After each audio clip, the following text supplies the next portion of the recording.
Eu leio a partir do versículo 9 em voz alta, vocês acompanham, por favor. Diz assim a palavra do Senhor. Disse também Deus: ajuntem-se as águas debaixo dos céus num só lugar, e apareça a porção seca. E assim se fez. A porção seca chamou Deus terra, e ao ajuntamento das águas, mares. E viu Deus que isso era bom. Verso 11. E disse: produza a terra relva, ervas que deem semente, árvores frutíferas que deem fruto, segundo a sua espécie, cuja semente esteja nele sobre a terra. E assim se fez. A terra, pois, verso 12, produziu relva, ervas que davam semente, segundo a sua espécie, e árvores que davam fruto, cuja semente estava nele, conforme a sua espécie, e viu Deus que era bom. Verso 13, último verso. Houve tarde e manhã, o terceiro dia. Então, toda igreja e as nossas crianças, nós estamos aprendendo sobre a criação. Quem foi que criou todas as coisas, vocês sabem? Deus é o criador de todas as coisas. E a Bíblia diz que quando Deus criou os céus e a terra, no começo, irmãos, a terra estava sem forma, estava vazia. O versículo 2, a figura lá, é a figura de uma gestação. Está tudo ali, envolto em águas, mas ainda sem forma. E o Espírito de Deus paira como uma ave que está sobrevoando o seu ninho. E agora, a partir do versículo 3, Deus diz algo. Ele diz: haja luz. E diz a Bíblia: houve luz. Nos 3 primeiros dias da criação, os 3 primeiros, primeiro, segundo e esse que a gente está vendo agora, o terceiro, Deus vai resolver o primeiro probleminha lá, entre aspas, né? Que a terra está sem forma. Então, o que Deus vai fazer nos 3 primeiros dias? Ele vai cuidar para dar forma à criação, para que ela ficasse do jeito que ele queria. Nos dias 4, 5 e 6, Deus vai cuidar para resolver aquela outra questão. A terra está vazia. Então, Deus vai trabalhar para ocupar, preencher aquele espaço que até aquele momento ainda não estava habitado. E aí, diz a Bíblia que, mais uma vez, Deus vai criando através, e isso é muito importante para todos nós, através da sua palavra. A palavra de Deus é criadora. Existe uma fórmula criacional, meus irmãos. Vaiomer Elohim, disse Deus, no começo de cada dia. Porque Deus cria mediante os seus comandos. Não é que Deus fala, vou fazer, e aí ele trabalha para fazer. Não. O falar de Deus é ao mesmo tempo o agir de Deus. Deus age mediante a sua palavra. Ouve aqui. Você está dizendo assim: pastor, eu tenho um novo relacionamento com Deus. Está tendo um novo relacionamento com a palavra? Não. Então eu não acredito em você. Pare de se enganar. Deus age mediante a sua palavra. Esse é o motivo pelo qual nós, gente, a gente tem a palavra de Deus em alta conta. A gente quer muito ouvir a palavra de Deus, a gente respeita a palavra de Deus, a gente dá atenção à palavra de Deus. Com os nossos adolescentes, lá na nossa classe de EBD, a gente está falando sobre as mídias sociais. E sabe uma das coisas que as mídias sociais estão fazendo com a gente? Elas estão sequestrando a nossa atenção. Ouve isso, por favor. As mídias sociais são empresas. Vocês sabem disso, não sabem? Empresas existem visando o quê? Lucro. Você está ligado, não está? Mas você não paga para usar essas mídias sociais. Então como que elas ganham dinheiro? Qual é o produto que elas comercializam? O produto que elas comercializam é a sua atenção. A nossa atenção é o produto que eles comercializam e vendem para ganhar o seu dinheiro e lucrar. Então eu gostaria que você percebesse isso. Eles fazem de tudo para prender a sua atenção, a fim de ganhar dinheiro com ela. Só que tem um problema. Meus irmãos, nós somos moldados de acordo com aquilo para onde a gente dá a nossa atenção. E nós estamos dando toda a nossa atenção para coisas que não são importantes, e estamos dando pouco ou quase nenhuma atenção para a palavra e para coisas que são importantes. O TikTok tem vídeos de 30 segundos. E aí a gente quer que o pastor pregue 30 segundos também. Não é assim? Mas, meus irmãos, se a gente vai querer viver coisas profundas, importantes, que significam algo para a nossa vida, essas coisas vão demandar tempo da gente e atenção da gente. E nós vamos precisar, mais uma vez, nos esforçar e parar de esconder atrás das várias desculpas e diagnósticos desse mundo, a gente se esforçar para a gente aprender a lidar com a palavra de Deus e dar a ela a atenção que lhe é devida. Porque Deus age através da sua palavra. É possível que a gente esteja aqui, mas Deus não trabalha no nosso coração. Porque nós estamos aqui dentro, mas a nossa atenção está longe. E aí a gente perdeu o que a palavra disse, consequentemente, a gente perdeu o agir de Deus. A gente perdeu a agir de Deus. Vindo no culto. Depois a pessoa fala assim, por exemplo, meu filho foi criado na igreja. Trazer ele a esse lugar é muito importante, mas não é a única coisa. Você diz, pastor, eu vou na igreja todo domingo, mas nada muda. É porque vir aqui, por si só, apesar de ser muito importante, o primeiro passo não é o único. Se você for num restaurante e não comer, você vai continuar com fome. Se você for na academia e não treinar, você vai continuar do mesmo jeito. Não importa, você não pode só vir. Tem que vir e dar a atenção devida. Então, crianças, eu quero que vocês, desde a idade de vocês, amem muito a Bíblia. Porque a Bíblia é a palavra de Deus. E Ele fala com a gente, através da palavra dele. Bom, a gente já falou muito sobre isso, então vou avançar. A Bíblia diz assim, ajuntem-se, o que foi que Deus disse no terceiro dia? Ele fez as águas se ajuntarem num só lugar, e Ele fez aparecer a porção seca. Irmãos, tem algumas coisas aí, né? Que vale a pena a gente mencionar. Primeira delas, as águas, elas estão presentes em todos os 3 dias. No primeiro dia ela está envolvendo a terra, no segundo dia ela é dividida pelo firmamento, no terceiro dia agora ela é dividida para que a terra seca possa finalmente aparecer. As águas naquele tempo, eu falei disso semana passada, elas representam, apesar de serem muito importantes para a vida, claro, mas elas representam o incontrolável, elas são misteriosas. Os hebreus nunca foram grandes navegadores, eles tinham medo das águas. Você se lembra daquela história, quando Jesus anda por sobre as águas, e os pescadores, que eram homens, irmãos, machos, bruto, rústico e sistemático. Bruto, rústico, sistemático. Eram esses caras, mas quando eles viram Jesus, eles tiveram medo e gritaram. Por que isso aconteceu? Um dos motivos é porque havia lendas a respeito das águas. Acreditava-se que quando o mar estava agitado, os espíritos das águas vinham para poder buscar as pessoas que estavam naufragando. Se você estivesse lá, você ia gritar também. O ponto é que eles tinham essa impressão das águas. E aqui, a gente vê outra coisa legal. Gênesis, irmãos, é uma batalha dos deuses. E nas mitologias antigas, os deuses, eles vinham das águas. Até hoje, num certo sentido, você sabe que tem uns deuses das águas aí, né? Por exemplo, na mitologia grega, Poseidon é o deus das águas. Para os espíritas, a Iemanjá está nas águas. Então, existem deuses que emergem das águas. E para eles, isso é muito importante. Lembra que a primeira praga do Egito foi transformar a água em sangue. Isso é Deus humilhando os deuses egípcios. Aqui na Bíblia, está aparecendo agora Deus dividindo as águas, mostrando como nosso Deus é o Deus que vence os falsos deuses. Ele é o Deus que controla o incontrolável. Ele é o Deus que tem domínio sobre todas as coisas da criação. Você não controla, mas Deus diz, eu controlo. Eu queria que você ouvisse isso hoje. Deus diz para você, você não controla, mas eu controlo. Eu controlo. Então, você não precisa ter medo. Então, uma outra coisa muito legal. Isso aqui é muito legal. Na Bíblia, um pouquinho mais para frente em Gênesis, acontece o dilúvio. Gênesis capítulo 6 a 8. No dilúvio, a terra é inteira coberta por águas. Mais uma vez, então, a Bíblia diz que chega um momento que Noé solta uma pomba, ela sobrevoa as águas e ela volta trazendo um ramo de oliveira. Esse cenário é o mesmo cenário de Gênesis capítulo 1. É quando existe água sobre a face do abismo, o Espírito de Deus paira, porque a pomba lá, o pairar, tem a ver com uma ave, e mais uma vez agora Deus diz, haja luz e houve luz. Lá é como se Deus estivesse dizendo assim, eu estou fazendo uma nova criação. Noé é um novo Adão e a criação está sendo formada por Deus de novo. Não só isso, lá no Mar Vermelho, o que Deus fez de novo? A mesma coisa. Ele separou as águas para aparecer a porção seca. O que foi a travessia do Mar Vermelho? É Deus dizendo para o povo de Israel assim, ó, eu estou fazendo de novo. Eu estou trabalhando na nova criação. E se a gente andar mais um pouco, irmãos, a gente chega, por exemplo, no batismo de Jesus. Não é a mesma figura? Não é a mesma figura? Jesus está nas águas, o Espírito de Deus desce, e ele desce como? Como a pomba. Então Jesus emerge das águas e o Pai do céu fala, esse é meu filho amado em que eu me comprazo. Qual é a figura? É a mesma aqui, Deus dividindo as águas para aparecer aquele que é o agente da nova criação.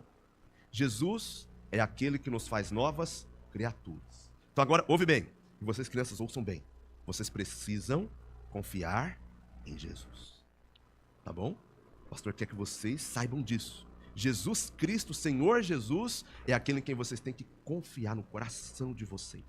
Porque quando a gente confia nele, ele faz a gente entrar na nova criação que ele está construindo. Novos céus, nova terra. Jesus é a porta de entrada da nova criação.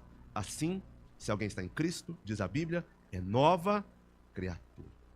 Então saiba disso. Aquilo que Deus começou lá em Gênesis, ele vai concluir no Apocalipse. Os planos de Deus não podem ser frustrados. Jamais serão. Mas o ponto é, depois, gente, Deus deu nome a esses elementos. Crianças, vocês me ajudam aqui. Deus chamou a porção seca de quê? De terra. É isso? Então agora vocês vão responder, hein? Deus chamou a porção seca de quê? De terra. Muito bem. E Deus chamou as águas de quê? De mares. A gente vai responder agora. Deus chamou as águas de quê? De mares. Então a porção seca chama terra. Boa. E as águas? Mares. Muito bem. E foi Deus que deu esses nomes. Por que Deus dá nome? Não vou repetir isso de novo tudo, mas quem dá nome exerce domínio. Ok? E a Bíblia diz que viu Deus que era bom. Só que aí agora a gente chega na parte que é a parte que eu quero me destacar nessa noite, irmãos.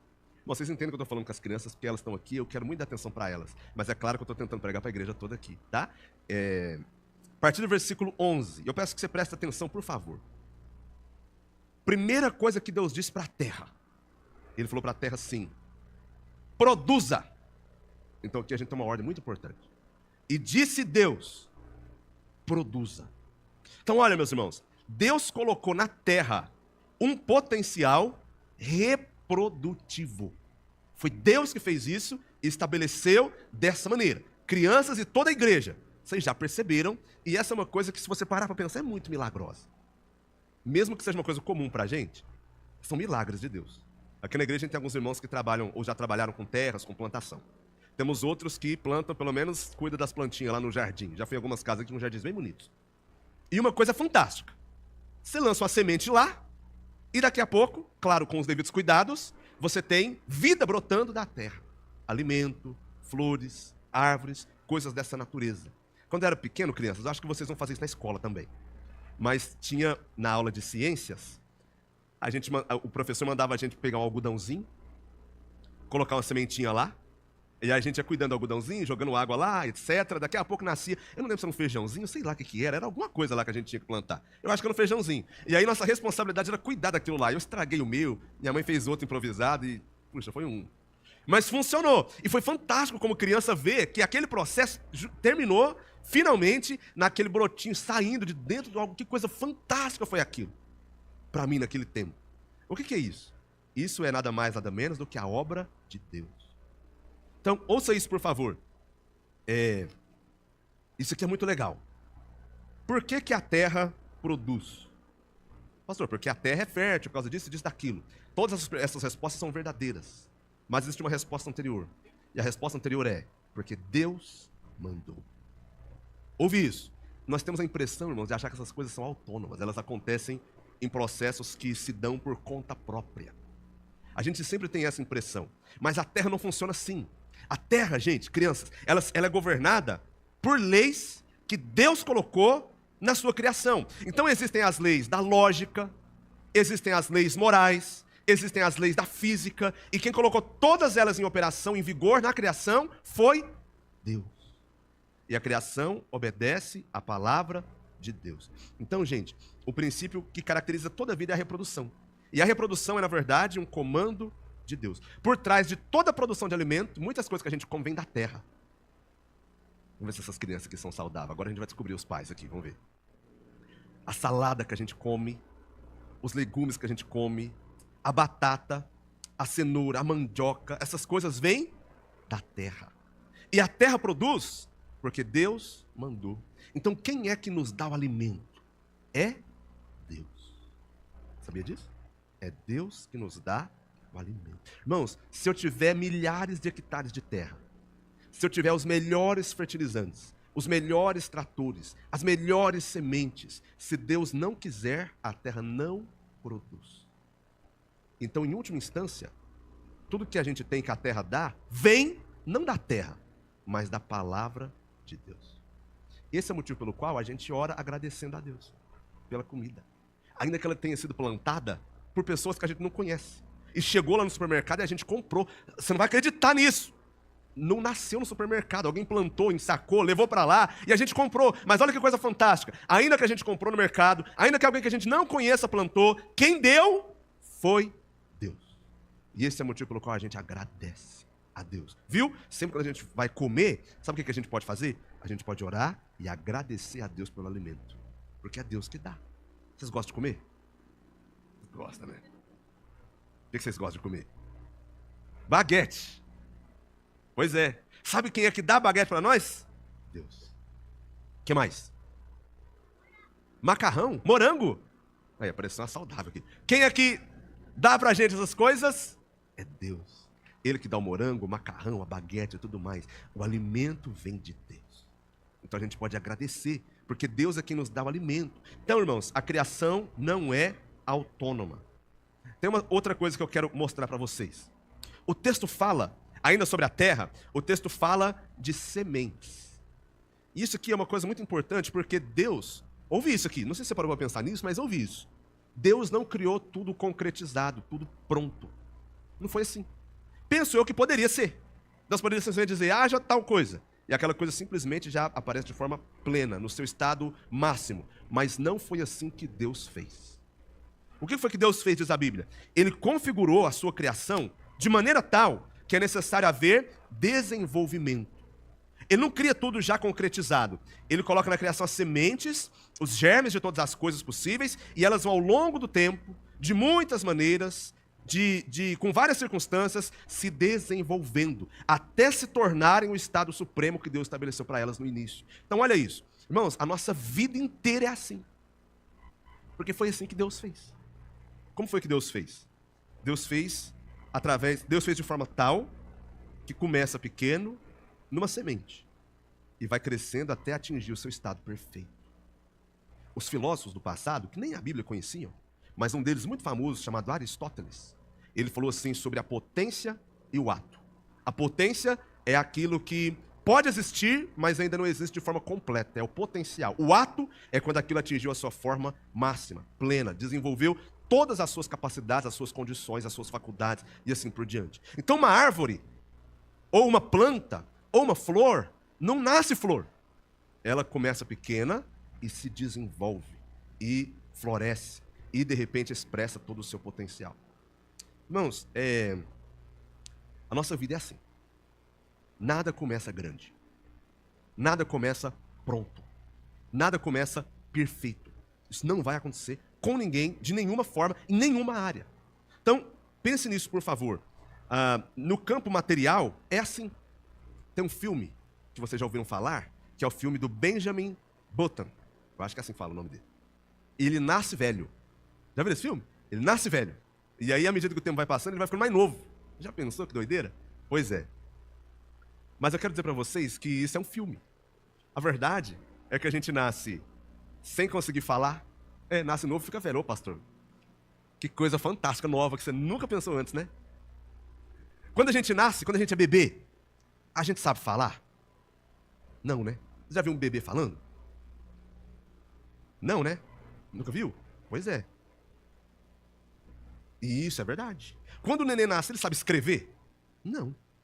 Quando o neném nasce, ele sabe andar? Não. Mas conforme o tempo vai passando, ele vai se desenvolvendo. Então, com o nosso corpo, irmãos, físico, é assim. Na nossa vida profissional, é assim. No que diz respeito aos nossos estudos, é assim. Diz respeito aos nossos relacionamentos, é assim. Você que vai casar, pensa em casar, que está namorando, que casou tem pouco tempo. Não é assim, você diz sim para a noiva e a partir de amanhã vocês vão viver um relacionamento perfeito. Existem ajustes e vocês vão se desenvolvendo com o tempo. É assim que é, com todo mundo. A Bíblia diz que é assim também no que diz respeito à vida espiritual. Um novo convertido é novo convertido, ele vai se desenvolver. Deus deu dons para ele, está lá, mas isso vai se manifestar com o tempo, à medida que ele for se desenvolvendo. Uma igreja começa pequena, frágil, com muitas habilidades, precisando do apoio de várias outras igrejas, mas com o tempo ela vai se desenvolvendo. Porque tudo começa com a semente, que no devido tempo vai germinar. Então deixa eu dizer uma coisa. Duas. Primeira, a Bíblia diz em Zacarias 4, e eu vou tirar fora do contexto aqui. Não desprezem os dias dos humildes começos. Porque de uma semente, Deus faz uma árvore, Deus faz uma flor, e finalmente dá frutos e alimenta a nossa vida. Mas começa com uma semente. Então não desprezem os dias dos humildes começos. Essa é uma coisa importante. Mas tem uma outra coisa que a gente precisa aprender, é a valorizar e desfrutar os processos. Os irmãos, existem processos. E por mais que a gente tente pular esses processos, vai fazer muito mal para nós se nós não aprendermos que Deus usa esses processos para nos tornar quem Ele quer nos tornar. Então, veja, a Bíblia é muito curiosa, porque a Bíblia fala da gente certas coisas que a gente ainda não é, se você parar para pensar. Ela fala que a gente está sentado nas regiões celestiais com Cristo. Mas você está sentado nesse banco de madeira aí. A Bíblia fala que nós somos os santificados, que aqueles que Ele escolheu, Ele chamou, Ele justificou e Ele glorificou. Mas eu não estou glorificado ainda não sei você, mas eu estou numa luta contra o pecado aqui terrível. Então, a pergunta é, por que a Bíblia diz como se essas coisas já estivessem prontas? Porque, irmãos, por mais que a gente não veja na semente que ela é uma... Sei lá, gente, não manjo muito bem disso aqui não, tá? Mas por mais que a gente não veja na semente que ela é uma árvore ou talvez até uma floresta, na verdade ela é. Ela só precisa atingir o seu potencial. E ela vai atingir se for exposta ao tratamento correto. É assim na sua vida e na minha. Ok? Nós somos sementes. Mas Deus já nos vê no nosso estado completo, porque é impossível que esse processo seja atrapalhado por quem quer que seja. Deus está fazendo a obra na nossa vida, viu? E Ele vai completar a obra que Ele começou. Mas hoje é uma semente. Mas fica firme, porque Ele vai completar aquilo que Ele começou. Então vamos valorizar e desfrutar o processo. E aí diz a Bíblia que essa semente, essa terra que produz, essa semente então vai germinar e finalmente o último estágio é que ela vai dar frutos. Gente, ela vai dar frutos. Então qual que é o último estágio do desenvolvimento de uma planta? É o seu fruto. Tem que chegar uma hora que ela vai começar a dar fruto. Mais cedo ou mais tarde, vai.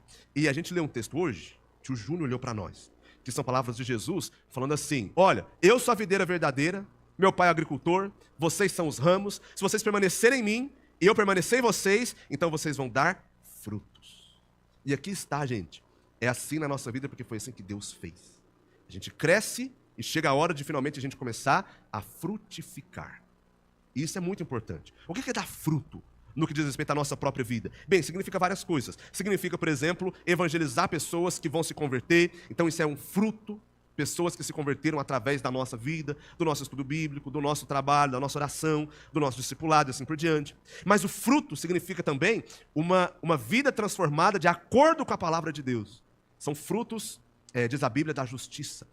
Frutos da luz. Quando a palavra de Deus habita em nós e a nossa conduta é transformada conforme essa palavra, isso diz a Bíblia, é dar frutos. Então, nós somos chamados a dar frutos. Isso significa que tem que haver transformação na nossa vida. Tem que ter. Significa que tem que haver transformação na nossa forma de pensar. Tem que ter, viu, gente? Tem que ter. Deixa eu falar uma coisa pra você com todo o meu coração, com todo carinho. Esse negócio assim de, não, você pode falar o que você quiser, mas essa é a minha opinião. Se a Bíblia diz, você não tem opinião, não. Crente não tem opinião, não, gente. Crente não tem opinião, não. Sabe qual que é a opinião do crente? É o que a Bíblia diz. Essa é a opinião do crente. Então, não, a Bíblia diz isso, mas a minha opinião é, então você não é crente. Se for, a palavra de Deus tem que transformar a nossa forma de pensar. Tem que transformar. Por isso que a Bíblia fala de uma mente renovada e assim por diante. Então, são frutos que todos nós precisamos dar. Só que para dar esses frutos, a gente precisa estar em Jesus. Então, se alguém não está dando fruto, talvez é porque está longe de Jesus. Precisa voltar para perto, tá? Vamos terminar? A última coisa que a Bíblia fala é assim, ó, que elas vão dar frutos, e aí a Bíblia usa uma expressão muito legal, conforme a sua espécie. Gente, os frutos não mentem. Ouça bem aqui, nós nunca vamos ver uma reprodução tal que vá além das espécies que foram criadas e estabelecidas por Deus. Nem no reino vegetal e nem no reino animal. Nunca. Então, para bom entendedor agora aí, vamos ver se você entende. Por mais que insistam para nós, qualquer explicação das origens que diz que existe uma espécie de migração, transformação de uma espécie em outra, não pode ser verdade. Não pode ser verdade. E para bom entendedor, pinga é letra, né? Não pode ser verdade. A gente nunca viu, nunca foi provado em laboratório, nunca foi reproduzido e nunca será um bicho, um peixe virar um... Ai, gente do céu, eu vou me controlar, está sendo gravado, né? Vou me controlar. Mas os frutos não mentem. Não estou aqui para falar de evolução. Estou aqui para falar de outra coisa. Irmãos, na nossa vida também, a gente pode afirmar o que a gente quiser sobre nós mesmos. Mas no fim das contas, sabe quem fala a verdade sobre mim, sobre você, sobre qualquer pessoa? O fruto. Porque o fruto sempre vai ser conforme a espécie. Então, ouça bem, por favor, isso que eu estou dizendo para você. Nossos frutos nunca vão mentir. Mateus capítulo 7, versículos 15 a 20. Jesus diz, pelos frutos, vocês vão conhecer. Pelos frutos. Lá está falando dos falsos mestres. Mas isso serve para qualquer pessoa. Judas, versículo 12, diz que os falsos mestres, eles eram como árvores que no tempo dos frutos não davam frutos. Eram duplamente mortas, estavam desarraigadas. Tiago, capítulo 3, versículo 12, está falando da nossa língua. E ele fala assim, gente, não pode vir um fruto bom de uma árvore má, nem vice-versa. Então não pode ter. São os seus frutos que provam o tipo de árvore que você é. Qual é a sua espécie? Se é um fruto bom ou se não é. Então, fruto sempre será conforme a espécie, por mais maquiado que seja. Vamos terminar? Diz a Bíblia que Deus viu que aquilo que ele tinha feito era o quê? Era muito bom. Não é? Por quê, gente? Porque tudo o que Deus faz é bom. Houve tarde de manhã, o terceiro dia. Então esse é o nosso terceiro dia. A porção seca aparece e Deus dá a ordem para que ela produza. Então a gente pode aplicar essas coisas na nossa vida também. E saber que é Deus quem nos dá as bênçãos que vêm da terra, Ele que governa a criação através de leis, a criação não é autônoma, a palavra de Deus está por trás de tudo aquilo que acontece nesse mundo, ainda que essas coisas aconteçam de forma, entre aspas, repetitiva, automática, mecânica, mas foi Deus que estabeleceu aquilo ali, sustenta aquilo ali, e esse Deus é aquele que cria a partir de sementes que se desenvolvem, nos chama a frutificar, e pelos nossos frutos nós somos diagnosticados. Eu queria orar com você, a gente vai orar, e orando, a gente vai terminar nosso tempo aqui, tá bom? O que Deus fez no terceiro dia? A terra e os mares. Não é isso? Certo? Beleza. Então vamos orar, todos nós, e aí orando a gente termina nosso culto nessa noite. Quem? Nessa oração a gente vai incluir o Caio, que está fazendo aniversário hoje. É isso mesmo? É? 19? Legal, que bênção. Vamos orar pela vida do Caio, agradecer pelo aniversário dele. Parece que o irmão Ademilson também faz hoje, é isso mesmo? 25? Olha, 27 isso. Parabéns, irmão Ademilson. Deus abençoe, feliz aniversário. Caio, parabéns, feliz aniversário, viu? Deus abençoe. A gente vai agradecer a Deus pela vida desses irmãos que comemoram o aniversário hoje. Se tiver mais alguém, eu só sei desses dois. A gente vai dar graças. Vamos orar então. Nosso Deus, Senhor, nós queremos dar graças a Ti, Te bendizer, Te adorar, Senhor, pelas sementes que são lançadas na nossa vida, pelas sementes que nós somos. Mas a Tua palavra diz que nós somos sementes que são semeadas corruptíveis, mas que vão germinar incorruptíveis para a glória do Senhor. Então nos ajuda a, pela fé, contemplar aquilo que o Senhor vai fazer na nossa vida, para assim a gente poder viver o processo com alegria, na expectativa do cumprimento da palavra do Senhor sobre nós. Cuida, Senhor, da nossa igreja, que quando começou, foi uma semente lançada para aqueles irmãos missionários. E agora tem frutificado para a glória do nome do Senhor.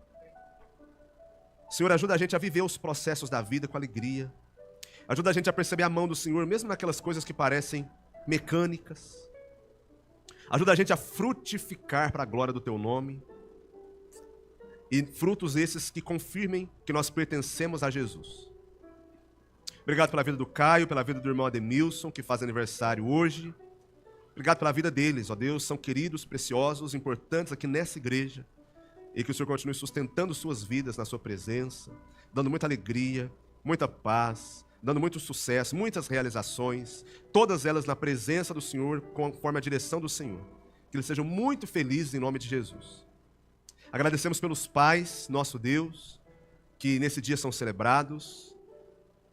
Obrigado pelo dia de ontem, os pais que estiveram aqui na nossa homenagem. Obrigado, Senhor, porque eles têm andado na presença do Senhor. Continue usando eles para que eles sejam bênçãos do Senhor nas suas famílias, para suas esposas e filhos também. E eu oro pedindo que o Senhor dê uma boa semana a todos os nossos irmãos aqui. Uma semana de vitórias, uma semana de alegrias na Tua presença, uma semana de direção do Senhor em cada passo, em cada decisão. Nós oramos, ó Deus, por essas vidas que vieram aqui e aquelas que estão em casa também. E que a graça do Senhor Jesus Cristo, o amor de Deus e a comunhão do Espírito Santo sejam sobre esse povo, agora, durante essa noite, essa semana e para todo sempre. Amém.